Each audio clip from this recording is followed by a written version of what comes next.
시편 126편입니다. 성경 말씀 시편 126편 1절부터 6절까지 보도록 하겠습니다. 제가 1절 읽고 여러분들이 2절 그리고 마지막 절까지 함께 읽도록 하겠습니다. 제가 1절 읽고 여러분 2절 마지막 6절은 합독하도록 하겠습니다. 제가 먼저 1절 말씀 읽겠습니다. 여호와께서 시온에 포로를 돌려보내실 때에 우리는 꿈꾸는 것 같았도다.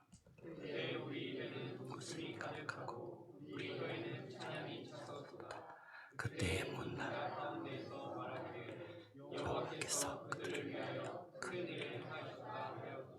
여호와께서 우리를 위하여 큰 일을 행하셨으니 우리는 기쁘도다.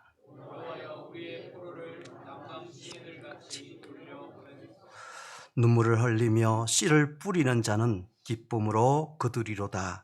울며 씨를 뿌리는 자는 반드시 기쁨으로 그 곡식단을 가지고 돌아오리로다. 아멘. 오늘 저녁에 울며 씨를 뿌리러 나가는 사람들이란 제목으로 여러분과 이 시편 126편 말씀을 함께 봤으면 좋겠습니다. 우리는 우리가 살고 있는 시대가 어떤 시대인가 여러분도 혹시 생각해 본 적이 있습니까? 우리가 보통 그렇게 이야기하잖아요. 뭐 산업화 시대, 또 민주화 시대, 이런 시대를 지나왔다고 이야기도 하고, 또 정보, 과학 시대라 이렇게 이야기하기도 하고, 또 요즘은 여러분들 AI 시대, 인공지능 시대라고 그렇게 종종 얘기하는 것을 볼 수가 있습니다. 그러나 저는 이 어떤 시대인가 이 시대를 생각할 때 정말 우리가 위기에 빠진 시대를 살고 있지 않는가 그런 생각을 해봅니다. 제가 이렇게 이야기하면은 뭐 다들 잘 먹고 잘 사는데 무슨 또 그렇게 비관적인 이야기를 하는가 그렇게 생각할 수도 있지만은 이게 제 얘기가 아니에요. 이 라디오를 틀고 뉴스를 보면은 이야기를 하는데 봐봐요. 기후 위기 뭐 이름만 붙이면 위기예요. 환경 위기 그런 위기를 이야기하고 경제 위기 또 사회 위기 교육 위기 그리고 인구 위기, 또 우리 교회로 돌아와 보면은 교회 위기, 신앙적으로 신앙 위기, 가정은 가정이 위기, 이런 전부 다 위기를 맞이했다는 그런 이야기들을 하고 있으니까 제가 생각했을 때 우리가 살고 있는 시대는 위기 시대에 살고 있지 않는가 그런 생각을 해 본다는 겁니다. 위기가 아닌 것이 없잖아요. 이런 시대 가운데서 우리가 어떻게 살아야 될까? 이 저녁에 한번 생각해 봤으면 좋겠습니다. 지난달 소비자 물가가 2%대로 내려왔다고 해가지고 좋아했는데 그래도 작년 같은 달에 비하면 2.9%니까 여전히 물가가 올라도 너무 올랐고 이런 시대 가운데서 우리가 살아가고 있는 것을 볼 수가 있습니다. 우리가 토요일 날 사역자들이 모여서 독서 모임도 하지만은 코로나 팬데믹 이후에 이 교회가 1만 개가 사라졌다. 뭐 2만 개가 사라졌다. 그런 이야기들을 하고 있습니다. 30대, 40대 중에서는 43%가 이게 어느 데이터 그 통계에서 나온 이야기인데 지금도 교회로 돌아오지 않고 있을 뿐만 아니라도 앞으로도 돌아올 생각이 없다라고 그렇게 설문되어지는 것들을 보게 됩니다. 교회들이 많이 예배가 회복되었음에도 불구하고 아직도 67%, 8% 어른들 같은 경우에는 그래도 85% 회복이 됐다고 이야기하는데 전체적으로 보면은 67%, 68%가 안 되는 사람들이 이 대면 예배에 기존의 예배 가운데 참여하고 있다. 이런 이야기들을 가지고 지금 작년에 조사한 데이터지만은 그런 이야기들을 하고 있습니다. 뿐만 아니라 이 팬데믹을 거치면서 이 사람들의 마음과 생각들이 저희들 교회 기독교만 이야기하는 것이 아니라 불교도 그렇고 가톨릭도 그렇고 이 종교적인 어떤 그런 마음 자체가 다 사라지고, 그래서 63%, 64% 이상이 자기는 종교를 가지고 있지 않다고 탈종교화 되어지는 그런 현상 가운데, 그런 시대적인 시간 가운데 우리가 살고 있구나 하는 것을 볼 수가 있습니다. 어느 때보다도. 우리 마태복음 그 11장 16절 19절 말씀에 우리 주님께서 그렇게 이야기하시잖아요. 이 세대를 무엇으로 비유할까? 우리 주님께서 비유할 때 아이들이 장터에 앉아 제 동물을 불러 이르되 우리가 너희를 향하여 피리를 불어도 너희가 춤을 추지 않고 우리가 슬피 울어도 너희가 가슴을 치지 않는다. 이런 우리 그 시대의 주님이 시대를 향해서 외쳤던 그 메시지가 우리가 살고 있는 21세기 이 시대 가운데도 동일하게 그렇게 이야기되지 않는가 하는 것을 뼈저리게 느끼면서 그렇게 살고 있습니다. 요한이 와서는 아무것도 먹지 않으니까 귀신 들렸다고, 예수님이 와가지고 먹고 마시고 세리들과 함께 하니까 먹는 자를 탐한다 하고, 자기 생각과 자기의 기준에 맞춰서 모든 것을 그렇게 판단하고 핑계대는 거죠. 이 핑계댄다 하면 또 공감 능력이 없다고 그렇게 이야기할 수도 있지만은 자기의 편한 대로 모든 상황들을 이야기하고, 왜 교회 안 나갑니까? 그러니까 목사님 얼굴 꼬라지 보기 싫어서 안 나갑니다. 성도들 관계 속에서 피곤해서 안 나갑니다. 그리고 교회 다니는 사람들이 앞에서는 이렇게 이야기하고 뒤에서는 이렇게 생활하는 그 모습이 보기 싫어서 안 나갑니다. 다 이렇게 이야기되지만은 물론 우리가 더욱더 하나님 아버지 앞에 분발하고 더욱더 주님의 성도된 제자의 삶을 살기를 사모하고 그렇게 힘써야 되지만은, 이렇게 요한의 이야기, 예수님이 오셔서 먹고 마시고 할 때는 또 다른 이야기 속에 그런 식으로 사람들이 이야기하고 하는 모습들을 이 시대 가운데 더욱더 우리가 보고 있지 않는가 하는 것을 말씀드리는 것입니다. 그렇다면 이런 시대에 우리가 살면서 그러면 그것을 단식하고 이 자리에 머물고 있어야 될 것인가? 그럴 수는 없잖아요. 정말 이 시대의 마지막 보루, 마지막 책임지고 정말 깨어지고 뚫린 것을 막아서고 그것을 하나님 아버지 앞에 정말 중보하며 나가야 될 사람들이 누구냐 하는 것입니다. 거기에는 이 동사무소도 아니고 어떤 정부도 아니고 어떤 유엔 그런 것도 아니고 구호기구도 아니고, 그것은 이 시대의 마지막 하나님께서 제정하여 주신 주님의 교회가, 하나님께서 붙들어 세우신 주님의 성도들이, 제자들이 이 시대를 붙들고 기도하고 나가야 되는데, 교회조차도 위기라 이야기하고 신앙적으로 위기라 이야기하고 그렇게 하는데 이것들을 어떻게 우리가 감당할 수 있느냐 하는 것입니다. 오늘 이 저녁에 우리 시편 말씀을 여러분과 제가 읽었지만은 이들은 어떻게 살아왔고 이들을 통해서 하나님은 어떻게 역사하셨고, 이러한 상황 가운데 이들이 고백하고 나갔던 것이 무엇인가, 그것을 이 밤에 묵상하고 돌아보자고 이 말씀을 읽었던 것입니다. 하나님은 이스라엘을 통치하며 하나님의 백성으로 삼고 그렇게 살기를 원했어요. 그런데 그 사람들은 이 이방 족속들처럼 왕을 달라고 구했습니다. 그것은 사무엘을 버린 것이 아니라 나를 버렸다고 하면서도 우리 하나님께서는 허락하셨어요. 그래서 사울을 세우고 다윗을 세우고 솔로몬을 세워서 정말 그 전에 후에 그렇게 기억할 수 없을 정도로 찬란한 시간들을 보고 영광의 시간, 그런 찬사를 받으면서 살았지만은 그들의 죄와 그들의 욕심 때문에 남북으로 갈라졌고, 그리고 남유다나 북이스라엘이나 거기 다 대를 이어서 하나님을 버리고 우상을 섬겨왔기 때문에 그들은 결국은 아수르를 통하여서, 바벨론을 통하여서 그들은 완전히 멸망되어지고 포로로 끌려가고 정말 주님 앞에서 세워졌던 그 성전은 무너지고 사람들은 뿔뿔이 흩어지고 그래서 폐허가 된 그런 상황 가운데서 그런 어찌할 바를 몰라 했던 그들을 볼 수가 있는 것입니다. 그럼에도 불구하고 하나님은 끝까지 사랑하셨고 남은 자를 두셨고 그루터기를 남겨두셔서 그들의 인생들을 다시 한번 예레미야 선지자의 그 선포의 말씀처럼 70년 만에 돌아올 수 있는 그 은혜를 그들에게 주셨다는 것입니다.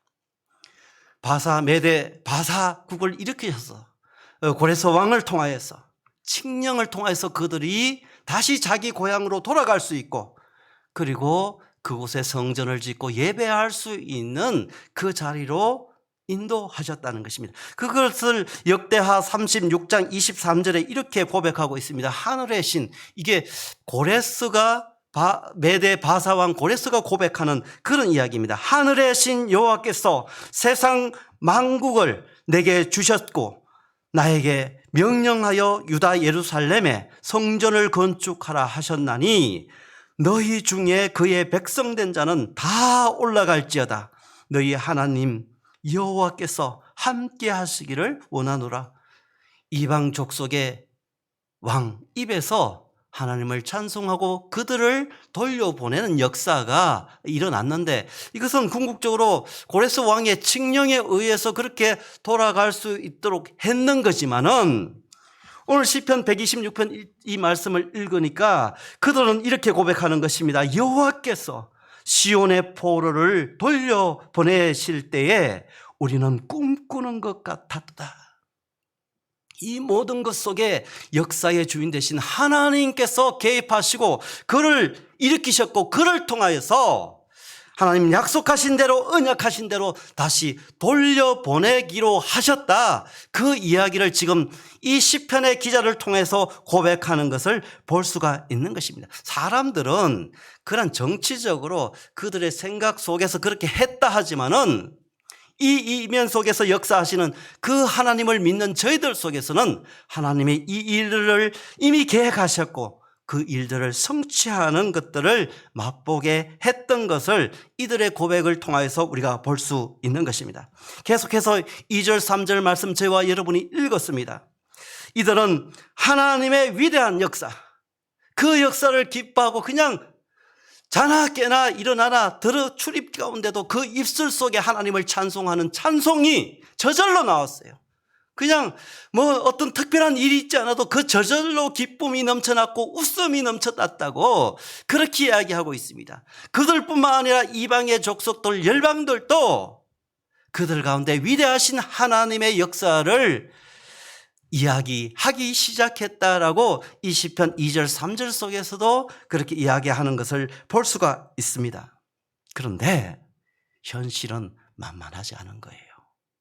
그렇게 고백하고 그렇게 찬송했는데 이 시편 126편 4절 여러분 함께 그 성경책을 펴고 있으면 같이 읽었으면 좋겠습니다. 한번 4절 말씀 같이 한번 읽어볼까요? 시작. 여호와여 우리의 포로를 남방 시내들 같이 돌려보내소서. 이 시편 126편에서 기도 제목은 이거 하나예요. 나머지는 다 찬양이고 설명입니다. 현실은 오늘 4절 기도 제목대로 여호와여 우리의 포로를 남방 시내들 같이 돌려보내 주소서. 이게 현실적인 기도 제목이었다는 것을 알 수가 있는 것입니다. 왜 그러냐? 포로로 잡혀갔던 사람들이 70년 만에 돌아올 수 있도록 그 길을 하나님께서 여셨어요. 그래가지고 처음에 스룹바벨과 함께 1차 기환의 역사가 일어났던 그 인원이 103명을 뺀 그 성경의 기록 숫자예요. 5만 명이 103명을 뺀 5만 명이 돌아오는 은혜가 그 속에 있었습니다. 정말 눈물 흘리며 정말 이게 생신지 꿈인지 모를 그 기쁨의 탄성으로 돌아왔는데 그리고 나서 그게 전부야. 그 이후에도 에스라에 의해서 다시 한번 또 2차 기한의 역사가 있었지만은 1700명도 안 돼요. 그리고 나서 14년이 지나고 나서 또 2차 기한 이후에 14년이 지나고 나서 느헤미야에 의해서 3차로 다시 돌아오는 일들이 있었는데 그건 숫자가 몇 명 되는지 기록조차도 없어요. 현실은 이미 강대국이 됐어요. 메데 바사는.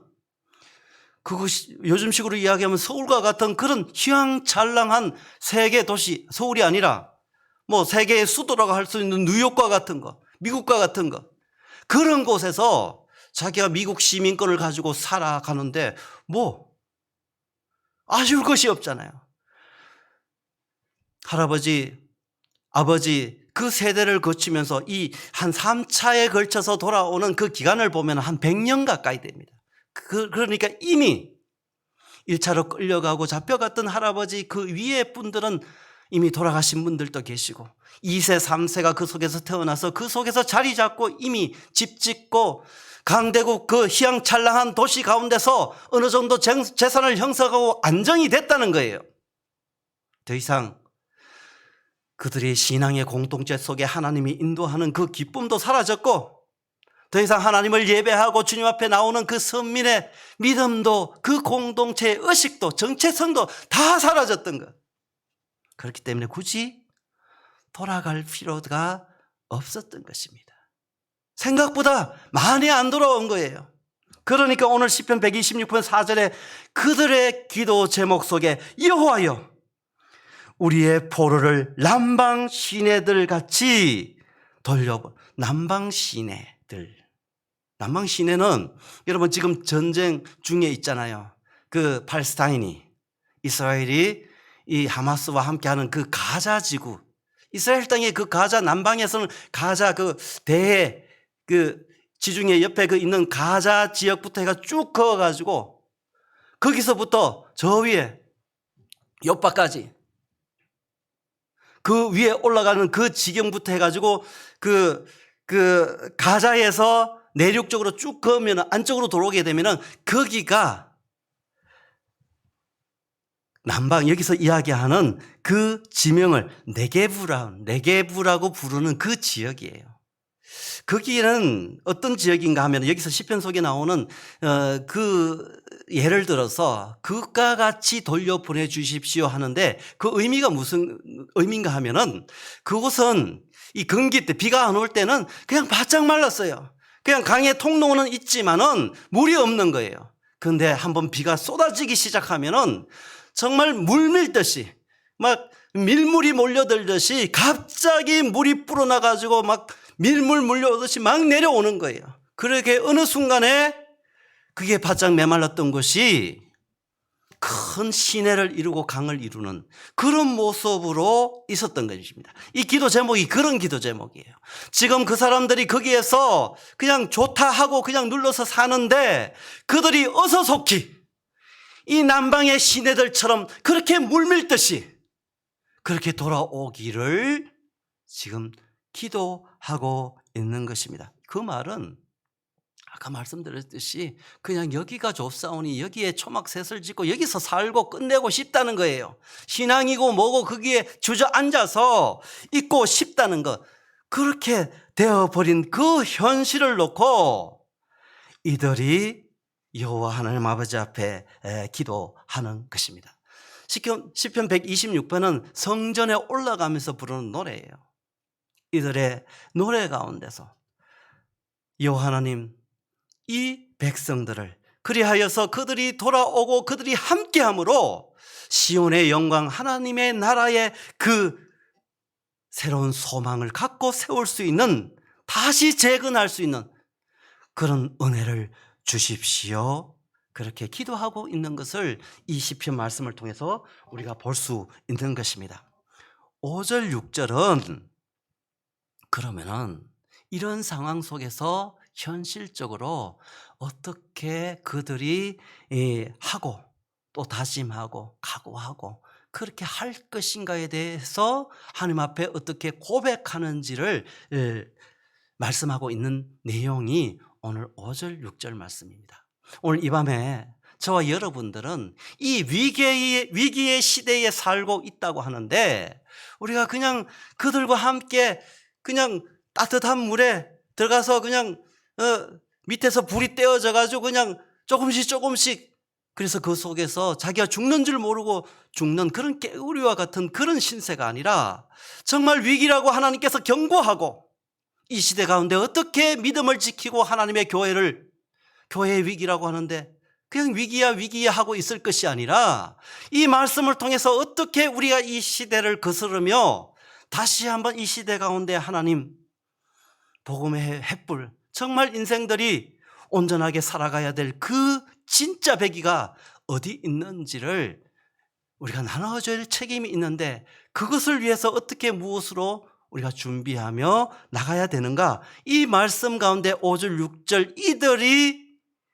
그렇게 했던 것을 바라보면서 다시 한번 우리가 우리 교회 가운데 그런 다짐과 각오와 고백이 있었으면 좋겠습니다. 오늘 이들은 이 말씀 가운데 이렇게 이야기합니다. 눈물을 흘리며 씨를 뿌리는 자는 기쁨으로 거두리로다. 6절 말씀에 울며 씨를 뿌리러 나가는 자는 반드시 기쁨으로 그 곡식단을 가지고 돌아오리라. 이들이 한 것은 씨를 뿌리는 거예요. 우리 사정은 그래도 이 사람들보다는 좀 낫지 않아요? 아직까지 우리는 기회가 있잖아요. 위기다, 무슨 어떤 이야기, 저런 이야기가 있지만은 그래도 우리에게는 하나님께서 더 기회를 주고 있는 것입니다. 시간을 주고 있는 거예요. 그러면 여기서 이쯤 하여서 저희들이 해야 될 일들이 무엇인가? 이 시편 126편의 말씀을 가지고 붙들기를 원합니다. 이들은 눈물로 씨를 뿌렸다고 이야기하고 있습니다. 정말 울며 씨를 뿌리러 나갔다고 이야기하고 있는 것입니다. 여러분, 우리 말씀 가운데는 늘 뭐 한글 그 번역 성경이 다 우리 그 속 내부의 이야기를 아주 그 명확하게 아주 컬러풀하게 이야기하고 있지 않지만은 이 울며 씨를 뿌리러 나가는 자는 할 때 이것은 반복이에요. 한 번 그렇게 하는 게 아니에요. 이건 연속적이에요. 계속적이에요. 한 번 씨를 뿌리고 안 나요. 그 마른 땅에 날 리가 없잖아요. 그렇지만 또 뿌리고 그리고 하나님께서 은혜의 비를 내리시면은 싹이 나게 하고 자라게 하고 그 일들을 기대하는 거예요. 그게 믿음의 고백인 거예요. 이 사람들은 그렇게 고백하며 그 일들을 준비하고 하면은 나중에 하나님께서는 반드시 여호와 하나님의 은혜로 그 곡식단을 가지고 돌아올 것을 지금 고백하고 있는 것입니다. 현실은 아무것도 변한 것이 없습니다. 오직 하면은 스룹바벨 성전을 짓고 눈물 흘리며 그렇게 끌어안고 그렇게 했겠습니까? 정말 예전에 솔로몬 성전을 생각할 때 그것을 기억하는 사람들은 정말 우리가 어떻게 하다가 요 모양 요 꼴로 변했을까? 그 가슴 치며 그렇게 슬퍼서 울고 또 어떤 사람은 너무 이것이라도 다시 회복할 수 있는 은혜가 있어서 그래도 감사하며 그렇게 드려졌던 그 낙성식을 저는 기억합니다. 사랑하는 우리 동부교회 가족 성도 여러분, 정말 이 시대에 우리가 뭐 할 수 있을까? 그렇게 생각할 수 있잖아요. 우리 교회가 뭐 이 동네 가운데서 우리 원주 땅 가운데서 뭘 할 수 있을까? 나 혼자만이라도 우리 가정만이라도 그냥 잘 믿고 잘 살면 되지 않느냐. 내 신앙은 그래도 괜찮아. 여기에 머물고 있을 이유가 그 캐자가 되지 않는 것입니다. 제가 어저께 서울에서 우리 오촌 종숙되는 그러니까 아제라 하죠. 전화를 한 통 받았어요. 왜 받았는가 하면은 동생들이 있는데 이제 그러니까 저한테는 육촌이죠. 육촌 동생이 되는데 이제 대학 3학년, 4학년 연년생인데 어학연수를 좀 가고 싶어 해서 캐나다 쪽에는 어떤가 해가지고 가고 싶어 한다니까 그 상황과 그런 부분들을 묻기 위해서 전화를 했어요. 근데 교회를 잘 다니거든요. 물론 침례교 교단에 속해 있지만은 교회를 아주 두 내외가 그리고 어린 아이 때부터 우리 애들도 다니고 그렇게 하는데 거기에 가서 어떻게 지내는가 이런 부분들을 이제 영어 때문에 가는 거니까 학원이 좀 좋으냐 아니면 대학에 그 등록을 해서 하는 것이 좋냐 이걸 묻더라고요. 그래서 다 장단점이 있다 하면서 아는 척을 좀 하고 그렇게 이야기를 했는데 내가 그랬어요. 그 영어권 예배가 있다. 영어권. 거기는 이제 2 세, 3 세들 예배가 있으니까 그걸 따라서 같이 그렇게 또 참여하고 또 아르바이트를 할 수 있느냐 묻더라고요. 그래서 법적으로 준비해서 가지 않으면 아르바이트를 할 수 없거든요. 그렇지만은 교회에 같이 연결되어서 움직이면은 우리 집사님 장로님들이 뭐 커피숍이 됐든 아니면은 슈퍼마켓이 됐든 그렇게 우리 시간 잡들을 캐시로 현금으로 그렇게 줄 수 있다. 그런 이야기를 하면서 제가 물어봤어요. 교회 잘 다니지? 그랬더니 허지부지 얘기를 하는 거예요. 하나는 어떻고 저떻고 하나는 또 뭐 어떻고 이야기하는데 제가 이 이야기를 하는 것은 뭐 강요할 수 없지 않느냐 이 이야기를 하더라고요. 강요하라는 것이 아니라 가르쳐야 될 것을 온전하게 가르치지 못하는 부분에 대해서 제가 가슴치며 아파했던 것입니다. 제가 이렇게 소개하는 것은 정말 아버지 엄마 된 그 최고의 가장 먼저 해야 될 일들이 강요가 아니라 정말 그 속에서 예수 그리스도의 복음의 말씀을 가지고 살아야 될 그 아들 딸들에게 끊임없이 그들은 홍수처럼 물려드는 이 세상의 문화 가운데 그렇게 생각할 수가 있어요. 밀려 떠날 수도 있어요. 그렇지만 끊임없이 기도해야 되고 도전하고 그들이 예수 그리스도 앞에 나와서 설 것을 가르치고 끊임없이 씨를 뿌리고 그렇게 해야 될 책임들이 그들의 부모 속에 있음에도 불구하고 그들의 생각이 우리 오촌 종숙이지만은 저보다 1살 많습니다.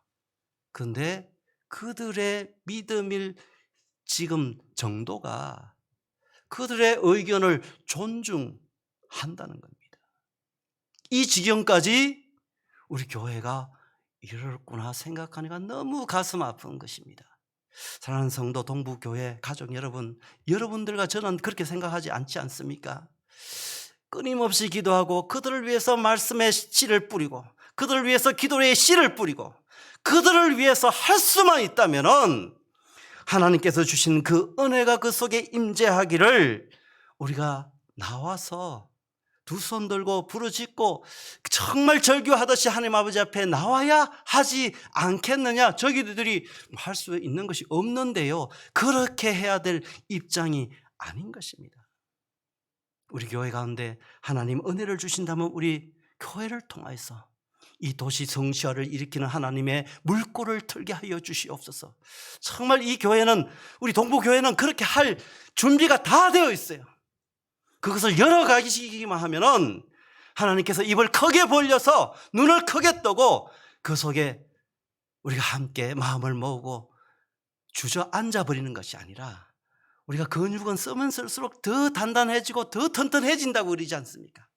그것에서 여기가 좋사오니 머무는 것이 아니라 정말 주님의 제자된 제자의 삶을 헌신하며 하나님 아버지 앞에 나오고 그렇게 더욱더 피곤하죠.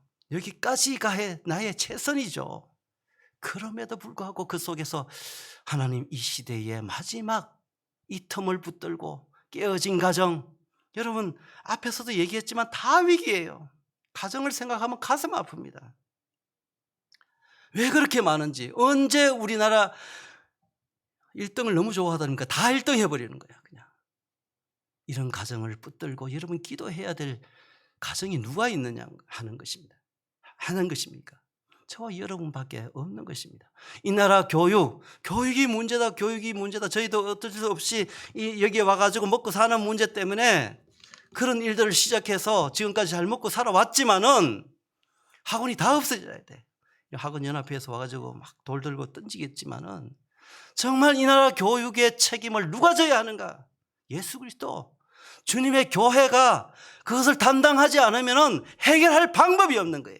그래서 생각이 있는 분들은 대안학교를 열고 그 속에서 금종고시를 통해서 정말 하나님의 백성다운 하나님의 사람들을 기르기 위해서 그렇게 노력하는 분들이 여기저기 전국적으로. 근데 저 캐나다 땅, 미국 땅에서는 경직되지 않은 교육 체계를 가지고 있다 보니까 집에서 홈스쿨을 해도 다 그거 학력 인정해요. 그리고 어느 정도 그 통과가 되면 전혀 구분 없이 그렇게 하는 모습들을 보게 됩니다. 아무튼 이 나라의 민족의 책임자가 누구입니까? 우리 믿음의 선배들은 그 얼마 안 되는 3%, 2%, 3% 되는 그 인원이 민족의 독립을 위해서 정말 만주벌판을 누리고 미주 땅에서 그 어려운 때학볕에서 일을 하여서 돈을 모아서 독립자금으로 그렇게 보냈던 민족의 후예들이 아닙니까? 그것이 다 교회들로부터 일으켜졌고 그 교회를 통해서 역사하신 그 하나님, 이 시대의 역사는 별로 세상의 역사는 그 부분에 대해서 애써 외면하지만은 그 밑바탕 속에 흐르는 그 피는 기도의 피고 하나님의 말씀의 역사가 그 속에 있었다는 건 그 아무도 부인할 수 없는 것입니다. 국회를 열면서 제일 먼저 하나님 아버지 앞에 기도했던 나라 민족인 것입니다. 동해의 물과 백두산이 다 하느님이라 부르지만은 우리는 원 하나님, 오직 한 분 하나님, 그 하나님이 보호하사 우리나라 만세 할렐루야 그렇게 부르는 민족이 많지 않아요. 그 애국가 속에 국가 속에 그 하나님이 들어가 있는 나라가 많지가 않습니다. 그런 민족, 그런 나라, 그런 교회, 동부교회가 그렇게 되지 말라는 법이 없는 것입니다. 누가? 예수 그리스도. 그 믿는 믿음의 백성들이 오늘 이 시대 가운데 기도하며 말씀하며 그 일들을 일으키는 역사, 그것을 우리가 이 말씀을 통해서 배우자는 것입니다. 씨를 뿌리는 거예요. 말씀의 씨앗, 믿음의 씨앗, 기도의 씨앗,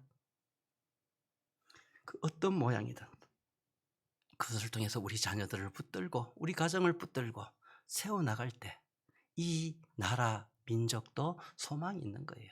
남과 북의 해방, 통일, 어떤 정치적인 이념 아무 것으로도 통일되면은 문제예요. 통일되면 문제. 오로지 예수 그리스도 복음 외에는 방법이 없어요. 지금도 그 일을 위해서 국경을 오가면서 지금 통일봉사단 뭐 이런 그룹들이 거기에 가서 기도하고 붙들고 지금도 그렇게 하고 있어요. 그런 사역자들 많습니다. 여러분과 제가 또 이 교회가 정말 우리 목사님을 통해서 역사하는 그런 교회로 하나님 세워주십시오. 우리 가정이 그냥 우리만 홍수가 나면 먹을 물이 없잖아요. 우리 가정도 우리 가정만 지키면 된다는 문제가 아닌 거예요. 정말 이 시대를 붙들고 기도하고 고치는 이 지역 사회 가운데 새롭게 세워지는 우리 동부 교회가 되시기를 주님의 이름으로 축원합니다. 같이 기도하겠습니다. 하나님 고맙고 감사합니다. 이 저녁에 부족한 종이 하나님의 마음을 들고 썼습니다. 하나님께서 말씀하실 것만 말씀하시고 우리가 마음에 붙들 것만 붙들게 하여 주시고 정말 하나님의 나라와 그 의가 이 땅 가운데 이루어지는 역사가 우리 동부교회 이 공동체를 통하여서 우리 가정을 통하여서 역사하여 주시옵소서. 예수님 이름으로 기도합니다. 아멘.